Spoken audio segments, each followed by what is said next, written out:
ಪ್ರವಾದಿ ಯೂಸುಫ್ ಅಲೈಹಿಸ್ಸಲಾಂ ರವರು ಅಲ್ಲಾಹನ ಪ್ರಸಿದ್ಧ ಪ್ರವಾದಿಗಳಲ್ಲೊಬ್ಬರಾಗಿದ್ದಾರೆ. ಅವರ ತಂದೆ ಹಜರತ್ ಯಾಕೂಬ್ ಅಲೈಹಿಸ್ಸಲಾಂ, ಅಜ್ಜ ಹಜರತ್ ಇಸಾಕ್ ಅಲೈಹಿಸ್ಸಲಾಂ ಹಾಗೂ ಅವರ ಮುತ್ತಜ್ಜ ಹಜರತ್ ಇಬ್ರಾಹಿಂ ಅಲೈಹಿಸ್ಸಲಾಂ ಸಹ ಪ್ರವಾದಿಗಳಾಗಿದ್ದರು. ಹಜರತ್ ಯಾಕೂಬ್ ಅಲೈಹಿಸ್ಸಲಾಂ ಕನಾನ್ ಎಂಬ ಊರಲ್ಲಿ ವಾಸಿಸುತ್ತಿದ್ದರು. ಅಲ್ಲಿಯೇ ಹಜರತ್ ಯೂಸುಫ್ ಅಲೈಹಿಸ್ಸಲಾಂ ಜನಿಸಿದರು. ಹಜರತ್ ಯೂಸುಫ್ ಅಲೈಹಿಸ್ಸಲಾಂ ಅವರ ಸಂಪೂರ್ಣ ಚರಿತ್ರೆಯನ್ನು ಅಲ್ಲಾಹನು ಖುರಾನಿನಲ್ಲಿ ವಿವರಿಸಿದ್ದಾನೆ. ಈ ಚರಿತ್ರೆಯನ್ನು ಸರ್ವ ಚರಿತ್ರೆಗಳ ಪೈಕಿ ಅತ್ಯುತ್ತಮ ಚರಿತ್ರೆ ಎಂದು ವರ್ಣಿಸಿದ್ದಾನೆ. ನಾವು ಈ ಅತ್ಯುತ್ತಮ ವೃತ್ತಾಂತದೊಂದಿಗೆ ಈ ಪುಸ್ತಕವನ್ನು ಆರಂಭಿಸುತ್ತೇವೆ. ಈ ವೃತ್ತಾಂತವು ಅತ್ಯಂತ ಕೇಳಿರಿ ಮತ್ತು ನೀತಿಯಂತೆ ನಡೆಯಿರಿ. ಹಜರತ್ ಯೂಸುಫ್ ಅಲೈಹಿಸ್ಸಲಾಂ ಅವರಿಗೆ 12 ಜನ ಅಣ್ಣ ತಮ್ಮಂದಿರು ಇದ್ದರು. ಇವರಲ್ಲಿ ಬಿನ್ ಯಮೀನ್ ಮತ್ತು ಹಜರತ್ ಯೂಸುಫ್ ರವರು ಒಂದೇ ತಾಯಿಯ ಮಕ್ಕಳಾಗಿದ್ದರು. ಉಳಿದವರು ಮಲತಾಯಿಯ ಮಕ್ಕಳಾಗಿದ್ದರು. ಹಜರತ್ ಯೂಸುಫ್ ಅಲೈಹಿಸ್ಸಲಾಂ ರವರು ಅತ್ಯಂತ ಸುಂದರ, ಸಚ್ಚರಿತ್ರ ಉಳ್ಳವರು ಹಾಗೂ ಬುದ್ಧಿವಂತರಾಗಿದ್ದರು. ಅವರು ತಮ್ಮ ಹೆಚ್ಚಿನ ಸಮಯವನ್ನು ತನ್ನ ತಂದೆ ಹಜರತ್ ಯಾಕೂಬರೊಂದಿಗೆ ಅಲ್ಲಾಹನ ಆರಾಧನೆಯಲ್ಲಿ ಕಳೆಯುತ್ತಿದ್ದರು. ಒಂದು ದಿನ ಹಜರತ್ ಯೂಸುಫ್ ಅಲೈಹಿಸ್ಸಲಾಂ ನಿದ್ದೆಯಿಂದ ಬೆಳಿಗ್ಗೆ ಎದ್ದು ತನ್ನ ತಂದೆ ಹಜರತ್ ಯಾಕೂಬರಲ್ಲಿ, ಅಪ್ಪ, ರಾತ್ರಿಯಲ್ಲಿ ನನಗೊಂದು ಕನಸು ಬಿತ್ತು. ಆ ಕನಸಿನಲ್ಲಿ 11 ನಕ್ಷತ್ರಗಳು ಹಾಗೂ ಸೂರ್ಯ ಚಂದ್ರರು ನನಗೆ ಸಾಷ್ಟಾಂಗ ಮಾಡುತ್ತಿದ್ದನ್ನು ನಾನು ಕಂಡೆ ಎಂದು ಹೇಳಿದರು. ಹಜರತ್ ಯಾಕೂಬ್ ಅಲೈಹಿಸ್ಸಲಾಂ ಅವರು ತನ್ನ ಮಗನ ಈ ಕನಸನ್ನು ಕೇಳಿ, ಮಗನೇ, ಈ ಕನಸನ್ನು ನಿನ್ನ ಸೋದರರ ಬಳಿ ಹೇಳಬೇಡ.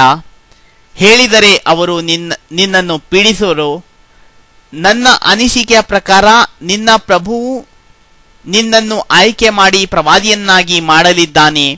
ನಿನಗೆ ಜ್ಞಾನವನ್ನು ನೀಡಿ ನಿನ್ನ ಅಜ್ಜ ಇಸಾಕ್ ಹಾಗೂ ಮುತ್ತಜ್ಜ ಹಜರತ್ ಇಬ್ರಾಹಿಂ ಅಲೈಹಿಸ್ಸಲಾಂ ಅವರನ್ನು ತನ್ನ ಪ್ರವಾದಿಗಳನ್ನಾಗಿ ಮಾಡಿರುವಂತೆ ನಿನ್ನನ್ನು ಸಹ ಕರುಣಿಸಲಿದ್ದಾನೆ ಎಂದು ಮಗನನ್ನು ಸಮಾಧಾನಪಡಿಸಿದರು. ಈ ಕನಸಿನ ನಂತರ ಹಜರತ್ ಯಾಕೂಬರು ಪಿತೃವಾತ್ಸಲ್ಯ ಮತ್ತಷ್ಟು ಬೆಳೆಯಿತು. ಆದ್ದರಿಂದ ಅವರು ಹಜರತ್ ಯೂಸುಫ್ ಅಲೈಹಿಸ್ಸಲಾಂ ಅವರನ್ನು ಯಾವಾಗಲೂ ತನ್ನ ಹತ್ತಿರವೇ ಇಟ್ಟುಕೊಳ್ಳತೊಡಗಿದರು. ಕ್ಷಣ ಮಾತ್ರವೂ ತನ್ನ ದೃಷ್ಟಿಯಿಂದ ಅವರು ದೂರವಿರುವುದನ್ನು ಸಹಿಸುತ್ತಿರಲಿಲ್ಲ. ಇದನ್ನು ಕಂಡ ಸಹೋದರರು ಹಜರತ್ ಯೂಸುಫರ ಬಗ್ಗೆ ಅಸೂಯೆಯಿಂದ ವರ್ತಿಸಲು ಆರಂಭಿಸಿದರು. ಹಜರತ್ ಯೂಸುಫರನ್ನು ಕೊಂದು ಹಾಕುವ ಷಡ್ಯಂತ್ರವನ್ನು ಅವರು ರೂಪಿಸಿದರು. ಇವರೆಲ್ಲರೂ ಆಡು ಮೇಯಿಸಲು ಕಾಡಿಗೆ ಹೋಗುತ್ತಿದ್ದರು. ಒಂದು ದಿನ ಹಜರತ್ ಯೂಸುಫರನ್ನು ತಮ್ಮೊಂದಿಗೆ ಕರೆದುಕೊಂಡು ಹೋಗಲು ತಮ್ಮ ತಂದೆಯಿಂದ ಅನುಮತಿ ಪಡೆದುಕೊಂಡರು. ಅವರು ಹಜರತ್ ಯೂಸುಫರನ್ನು ಕಾಡಿಗೆ ಕರೆದುಕೊಂಡು ಹೋಗಿ ಒಂದು ಪಾಳುಬಾವಿಗೆ ತಳ್ಳಿಬಿಟ್ಟರು. ಮರಳಿ ಮನೆಗೆ ಬಂದು ತಮ್ಮ ತಂದೆ ಹಜರತ್ ಯಾಕೂಬರೊಂದಿಗೆ ಯೂಸುಫ್ನನ್ನು ತೋಳವು ಹಿಡಿದುಕೊಂಡು ಹೋಯಿತು ಎಂದು ಹೇಳಿದರು. ಇದನ್ನು ಕೇಳಿದ್ದ ಹಜರತ್ ಯಾಕೂಬ್ ತನ್ನ ಪ್ರೀತಿಯ ಮಗನನ್ನು ಕಳೆದುಕೊಂಡು ದುಃಖಪ್ತರಾದರು. ಅಯ್ಯೋ, ನನ್ನ ಯೂಸುಫ್ ಎಂದು ರೋಧಿಸಿ ಅಲ್ಲಾಹನಲ್ಲಿ ಪ್ರಾರ್ಥಿಸಿ ಶಾಂತರಾದರು. ಹಜರತ್ ಯೂಸುಫ್ ಅಲೈಹಿಸ್ಸಲಾಂ ತನ್ನ ಬಾಲ್ಯದಲ್ಲಿ ಬಹಳ ಸದ್ಗುಣಿಯಾಗಿದ್ದರು. ಈ ಹಿಂಸೆಗಾಗಿ ತನ್ನ ಸೋದರರನ್ನು ಶಪಿಸಲಿಲ್ಲ. ಪಾಳುಬಾವಿಯಲ್ಲಿ ಬಿದ್ದ ಅವರು ಅದರಿಂದ ಮುಕ್ತಿ ಪಡೆಯಲು ಅಲ್ಲಾಹನಲ್ಲಿ ಪ್ರಾರ್ಥಿಸಿದರು. ಅಲ್ಲಾಹನು ಅವರ ಪ್ರಾರ್ಥನೆಯನ್ನು ಕೇಳಿದನು. ಅಲ್ಲೊಂದು ಯಾತ್ರಾ ತಂಡ ಹೋಗುತ್ತಿತ್ತು. ಅದರಲ್ಲಿನ ಜನರಿಗೆ ಬಾಯಾರಿಕೆಯಾಯಿತು. ಅವರು ಆ ಬಾವಿಯ ಕಡೆಗೆ ಬಂದರು. ಒಬ್ಬನನ್ನು ನೀರು ತುಂಬಿ ತರಲು ಬಾವಿಗೆ ಕಳಿಸಿದರು. ಬಾವಿಯಲ್ಲಿ ಪಾತ್ರೆಯನ್ನು ಬಿಡುವಾಗ ಆತ ಒಬ್ಬ ಅತ್ಯಂತ ಸುಂದರ ಬಾಲಕನನ್ನು ಕಂಡನು. ಈ ಕೂಡಲೇ ಇದನ್ನು ಎಲ್ಲರಿಗೂ ತಿಳಿಸಿದನು. ಬಾಲಕನನ್ನು ಹೊರತೆಗೆಯಲಾಯಿತು. ಅವರೆಲ್ಲ ಈಜಿಪ್ಟ್ಗೆ ತೆರಳುತ್ತಿದ್ದರು. ಹಜರತ್ ಯೂಸುಫ್ ಅಲೈಹಿಸ್ಸಲಾಂ ಅವರನ್ನು ತಮ್ಮೊಂದಿಗೆ ಕರೆದೊಯ್ದು ಅಲ್ಲಿ ಅವರನ್ನು ಮಾರಿಬಿಟ್ಟರು. ಹೌದು, ಮಾರಿಬಿಟ್ಟರು. ಆ ಕಾಲದಲ್ಲಿ ಪುರುಷರನ್ನು, ಸ್ತ್ರೀಯರನ್ನು, ಮಕ್ಕಳನ್ನು ಮಾರಾಟ ಮಾಡಲಾಗುತ್ತಿತ್ತು. ಮಾರಲ್ಪಟ್ಟ ಗಂಡಸರನ್ನು ಗುಲಾಮ ಮತ್ತು ಹೆಂಗಸರನ್ನು ದಾಸಿ ಎಂದು ಕರೆಯುತ್ತಿದ್ದರು. ಪ್ರವಾದಿಯ ಮಗ ಈಜಿಪ್ಟ್ಗೆ ತಲುಪಿ ಗುಲಾಮನಾಗಿ ಬಿಟ್ಟ ಹಜರತ್ ಯೂಸುಫ್ ಅಲೈಹಿಸ್ಸಲಾಂ ಅವರನ್ನು ಒಬ್ಬ ಐಶ್ವರ್ಯವಂತ ಖರೀದಿಸಿದ.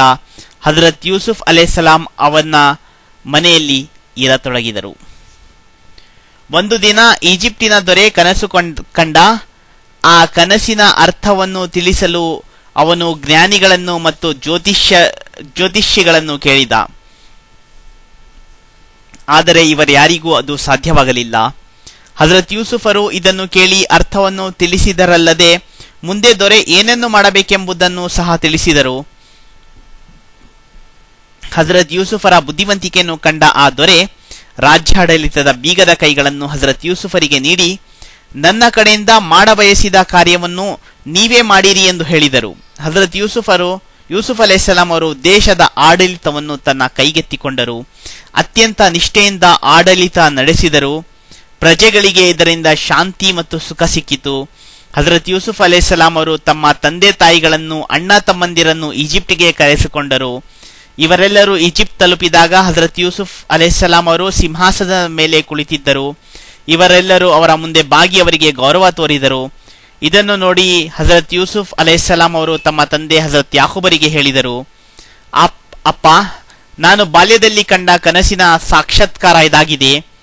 ನೀವು ಮತ್ತು ಅಮ್ಮ ಸೂರ್ಯಚಂದ್ರಗಳಾದರೆ ಅಣ್ಣ ತಮ್ಮಂದಿರು 11 ನಕ್ಷತ್ರಗಳು. ಈ ರೀತಿಯಾಗಿ ಅಲ್ಲನು ಈ ಕನಸನ್ನು ಸತ್ಯವನ್ನಾಗಿ ತೋರಿಸಿದನು. ಇದು ನನ್ನ ಪ್ರಭುವಿನ ಮಹಾ ಉಪಕಾರವಾಗಿದೆ. ನನ್ನ ಹಾಗೂ ನನ್ನ ಸಹೋದರರ ನಡುವೆ ಶೈತಾನನು ವೈರತ್ವವನ್ನು ಹಾಕಿದನು. ಆದರೆ ಅಲ್ಲಹನು ಮಾಡುವುದನ್ನು ಯಾರೂ ಅರಿಯಲಾರೆವು. ಅವನು ಸರ್ವಜ್ಞ ಮತ್ತು ಯುಕ್ತಿಪೂರ್ಣ.